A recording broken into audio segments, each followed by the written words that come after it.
Bapak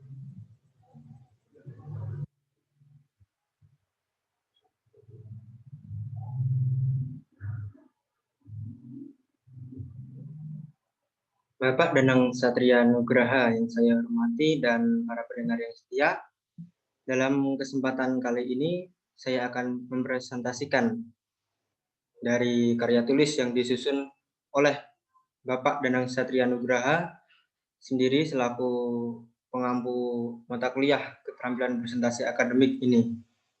Karya tulis ini berjudul Fitur-fitur fonetis dalam Asap Malam, sebuah kajian awal.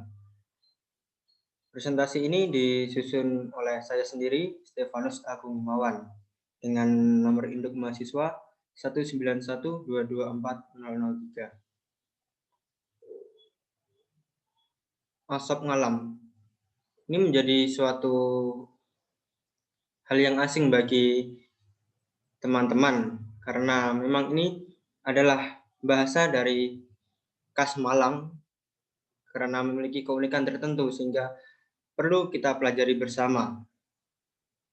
Untuk tahap awal presentasi ini saya akan membahas terkait dengan pendahuluan. Ya, bahasa Jawa kita tahu sendiri bahwa bahasa Jawa dinilai sangat mempengaruhi terkait dengan penambahan perbendaharaan leksikon bahasa Indonesia. Karena penutur bahasa Jawa di Indonesia mayoritas sudah tersebar di seluruh daerah-daerah di Indonesia. Sehingga jika orang mendengar tuturan dari orang bahasa Jawa, itu sudah tidak asing lagi. Seperti itu. Kemudian mengapa Asap Ngalam itu dipilih dalam presentasi kali ini? Ya, karena memiliki keunikan khas di dalamnya.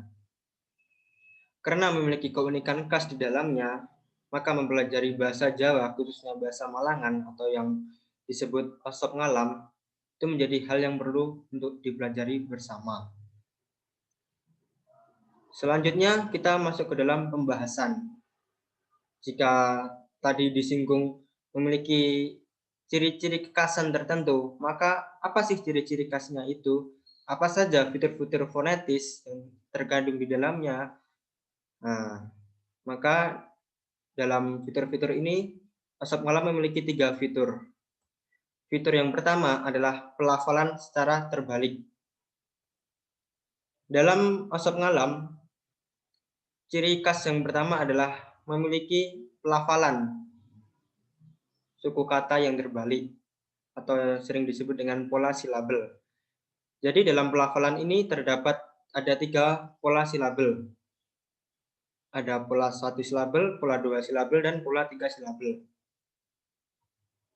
Dalam pola 1 silabel, saya memberikan contoh dengan kata sam atau yang berarti mas. Sam dalam Asap Ngalam, saya memberikan realisasi contoh dalam kalimat. Sam umak katenendi. Nah, dalam artian bahasa Indonesia dapat dimengerti sebagai mas, kamu mau kemana? Itu teman-teman untuk contoh pola 1 silabel. Kemudian ada pola 2 silabel. Dalam pola 2 silabel saya memberikan contoh 2 kata. Ada sehat, kalau dalam Asap Malam berarti menjadi tahes. Kemudian kamu dalam bahasa Asap Malam berubah pelafalannya terbalik menjadi umak. Kemudian saya juga memberikan realisasi contoh dalam kalimat untuk kata tahes itu seperti apa. Wes tahes sam, dalam artian ini berarti sudah sembuh mas. Nah ini untuk pola 2 silabel. Kemudian bagaimana dengan pola 3 silabel? Dalam contoh ini saya memberikan 2 kata. Ada selamat dalam Asap Ngalam menjadi talames, kemudian sepatu menjadi utapes. Kemudian untuk utapes sendiri saya memberikan realisasi contoh kalimat berita. Utapes ayas warna hitam, atau dalam artian bahasa Indonesia dipahami sebagai sepatu saya warna hitam.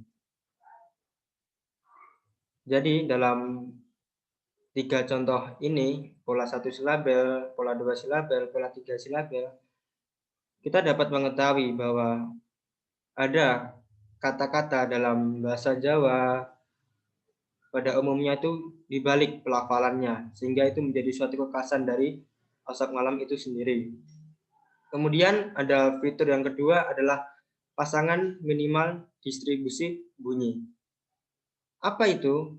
Jadi, dalam asap ngalam itu memiliki distribusi bunyi yang berpasangan. Ada dua, berpasangan dengan paralel, dan yang kedua berpasangan dengan komplementer. Lalu, bagaimana pengertian dari itu semua? Untuk distribusi paralel, distribusi bunyi ini terlihat dalam kasus unyap dan urap. Unyap dalam fonem banyu, banyu dalam artian bahasa Indonesia berarti air, dan urap dalam fonem baru.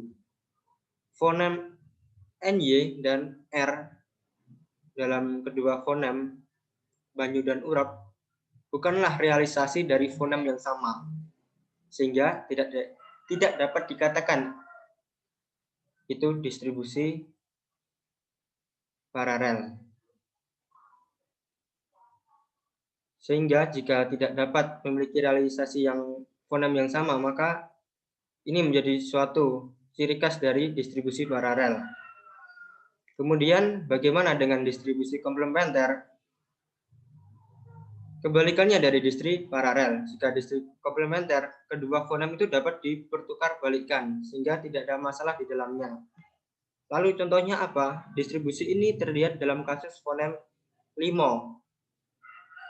Limo dalam bahasa Indonesia itu berarti 5. Kemudian dirubah menjadi asap ngalam itu menjadi omil. Kemudian untuk fonem monyet dalam bahasa asap ngalam itu menjadi tenyom. Dari fonem tenyom dan omil ini terdapat ada fonem O yang sama. Fonem yang sama ini maka menjadi hal dari khas distribusi komplementer karena dapat dipertukar balikkan. Seperti itu teman-teman. Jika distribusi paralel tadi tidak dapat ditukar balikkan karena bukanlah realisasi dari fonem yang sama, namun jika distribusi komplementer itu dapat dipertukar balikkan karena memiliki realisasi dari fonem yang sama. Seperti itu teman-teman. Kemudian fitur yang ketiga adalah unsur-unsur non-segmental. Apa yang dimaksud unsur-unsur non-segmental? Asap ngalam itu memiliki intonasi atau nada di dalamnya dalam setiap pelafalannya. Sehingga jika mungkin teman-teman mendengar orang-orang Malang, orang-orang ya di Malang sekitarnya itu sangat terlihat jelas pelafalan ketika orang sedang berdialog, berbicara, itu intonasi sangat ditekankan sekali dalam asap ngalam ini. Berbeda jika kita mendengar pelafalan dari orang-orang Jawa daerah Magelang, Jogja, Solo dan sekitarnya itu mungkin terkesan datar-datar seperti ya halus, merendah seperti itu teman-teman. Tapi jika kita sudah memasuki asap ngalam, kebanyakan orang-orang asap ngalam memakai asap ngalam itu memiliki intonasi yang selalu menaik, menaik, menurun. Kemudian dalam contoh ini saya memberikan 2 contoh kalimat. Kelas umak jam orepse jam pitua.